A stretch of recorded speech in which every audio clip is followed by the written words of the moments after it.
أعوذ بالله من الشيطان الرجيم. بسم الله الرحمن الرحيم.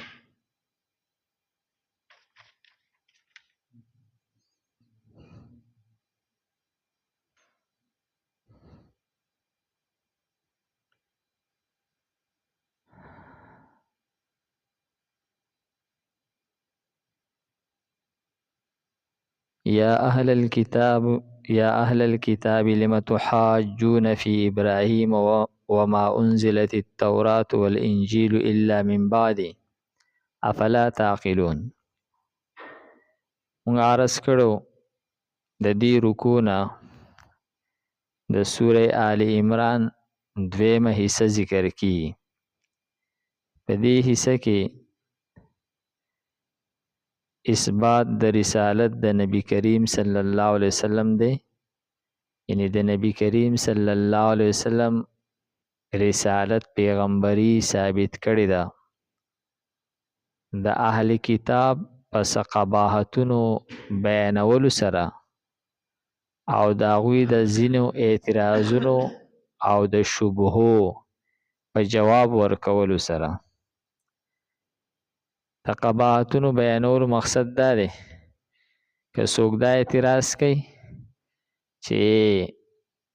په دې پیغمبر باندې اهل کتاب دوی ایمان را نوړو، نو دې پیغمبر کې به څه کمی، نو د هغو قباحتونه بیانوي چې نه، د پیغمبر په پیغمبرۍ کې څه کمی نه و، بلکې دا خلک ذاتی طور باندې د دوی خپل اندرون دومره خراب و، د دوی داسې قباحتونو ته رسېدلي وو، دوی روحاني طور باندې دومره غزار شي وو چې دوی دا ګناه کول او دوی ته دا احساس نه کېدلو چې مونږه دا صراط مستقیم نه څومره لرې تللي یو. نو فرمای یا اهل الکتاب، ای اهل کتابو، لم تحاجون فی ابراهیم، تاسو د ابراهیم علیه السلام په باره کې بحث ولې کوئ؟ وما انزلت التوراة والانجیل الا من بعدی،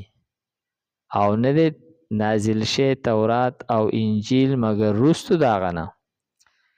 دوی به دا بحث کولو. ابراهیم علیه السلام داسې یو پیغمبر تیر شوی دی چې ټول هغه مذهبونه چې څومره په دنیا کې موجود دي،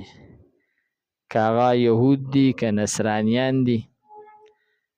او که هغه د دین علاوه دي صابین، تر دې پورې چې مشرکین مکه، دې ټولو به ځان ته خپل نسبت په ابراهیم علیه السلام ته کولو چې مونږ د ابراهیم علیه السلام په دین یو او مونږ په حق باندې یو. نو دغه شانتي به د یهودیانو وي چې ابراهیم علیه السلام یهودي و، نصرانیانو به وي ابراهیم علیه السلام نصرانی او عیسائی و، مشرکین مکه به وي چې مونږ د ابراهیم علیه السلام په دین یو. نو تر دې پورې چې دې وخت کې د هندوانو کې یو ډله برهمن، هغوی خپل نسبت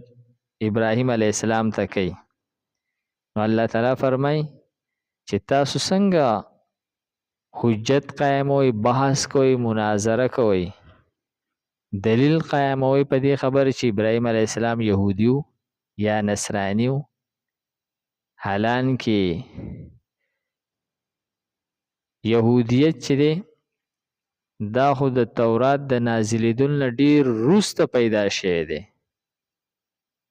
او تورات په موسی علیه السلام نازل شوی دی، او موسی علیه السلام د ابراهیم علیه السلام نه 2000 کال وروسته راغلی دی. نو یهودیت وروسته راغلی دی او ابراهیم علیه السلام مخکې تیر شوی دی. نو دا خبره کول چې ابراهیم علیه السلام یهودي و، دا خو ډیر هغه د عقل نه لرې خبره ده. او بیا عیسی علیه السلام چې دا د موسی علیه السلام نه ډیر وروسته راغلی دی او بیا انجیل په عیسی علیه السلام نازل شوی دی او عیسایان دا د ابراهیم علیه السلام نسبت نصرانیت طرف ته کوي نو دا هم د عقل نه ډیر لري خبره ده. نو فرمای چې تاسو څنګه حجت قائموي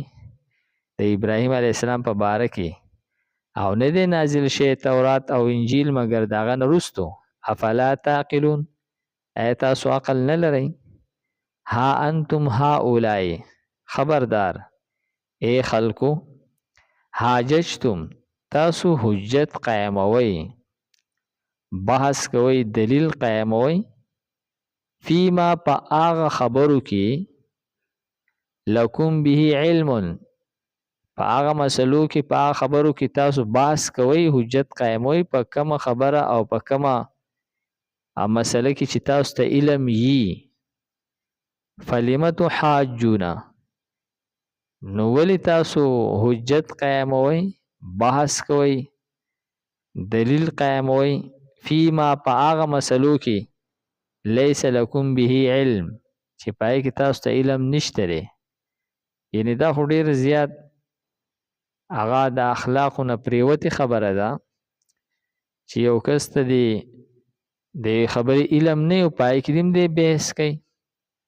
لکه زمونږ په دې زمانه کې چې هغه هر سړی د خبرې ته علم شته او که نشته اکثر وایي هم ما ته خو ډېر علم نشته دی خو زما دا خیال دی او زما دا خیال دی. نو فرمای چې تاسو په هغه څه کې بحث کولی شئ په هغه څه کې تا فریق جوړېدی شي کله چې تا ته په یو مسله کې څه علم شته نو تا ته چې په یو مسله کې سره علم شته دی نه پای کې تاسو څنګه فریق جوړېږي بحث کوئ دلیل قیاموئ والله یعلم وانتم لا تعلمون الله تعالی پوهیږي تاسو نه پوهیږئ. ما کان ابراهیم یهودیا وی فرمایل الله تعالی پوهیږي تاسو نه پوهیږئ نو الله تعالی اوس خپل علم بیانوي فرمای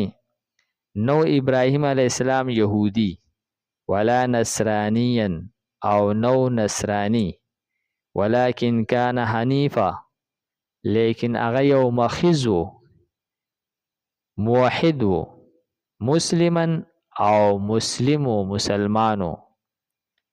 وما كان من المشرکین او نو هغه د مشرکان نه. یا خدا مراد دی چې تاسو وای یهودیو یا تاسو وای نصرانیو حالانکه د یهودیانو په عقیده کې هم شرک دی او عزیر علیه السلام ته د خدای درجه ورکي او عیسایانو وی عیسایو حالانکه په عیسایت په عقیده کې هم شرک دی هغه د تثلیث قائل دي درې خدایان مني. نو ابراهیم علیه السلام خو ډیر زیات موحد و هغه چرته مشرک و یهودیت هم شرک دی او نصرانیت هم شرک دی نو ابراهیم علیه السلام خو مشرک نه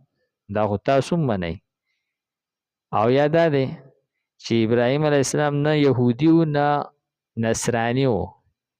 او نه مشرک و لکه څنګه چې مشرکین وای چې موږ د ابراهیم علیه السلام په دین یو نو دې کې دا ما کان من المشرکین نه مراد رد کولی په مشرکین باندې چې ستاسو دعوه هم غلطه ده. ان اول الناس بابراهیم الله تعالی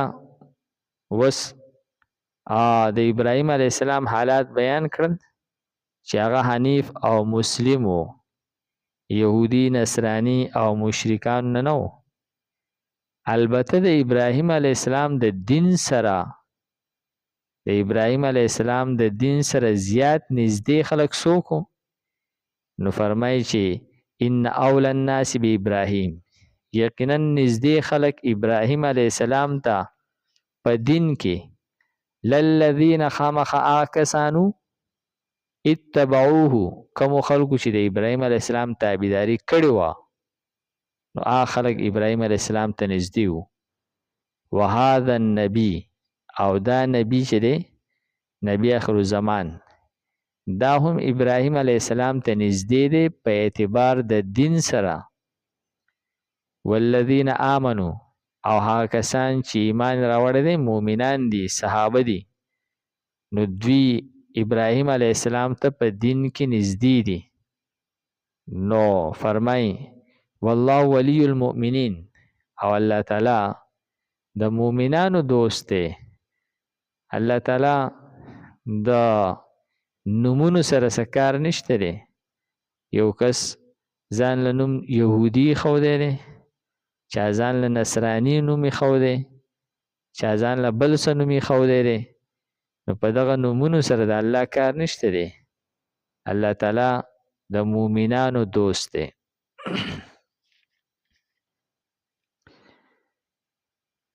یا اهل الكتاب، اے اهل کتابو،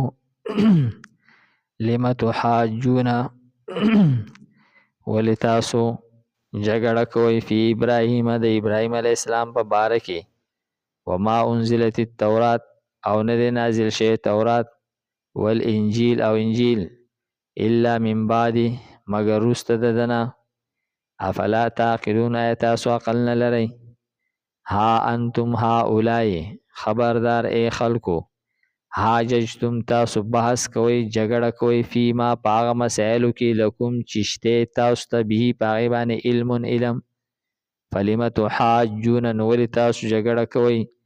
فیما پاغه مسائلو کې لیس لکم به علم چې پای کې تاسو ته علم نشته دی. والله یعلم وانتم لا تعلمون، الله تعالی پوهیږي او تاسو نه پوهیږئ. ما کان ابراهیم یهودیا، نو ابراهیم علیه السلام یهودی، ولا نصرانیا او نه نصرانی، ولكن کان حنیفا مسلما، لیکن وو هغه یو مخیز موحد مسلما مسلمان، وما کان من المشرکین او نو د مشرکانو نه. ان یقینا اول الناس نزدې د خلقنا په دین کې به ابراهیم علیه السلام ته للذین خامخا خلقو اتبعوه چې تابعداري کړې و د هغه، وهذا النبی او دا نبی، والذین آمنوا او هغه کسان چې ایمان راوړی دی، والله ولی المؤمنین او الله تعالی دوست مؤمنانو دی.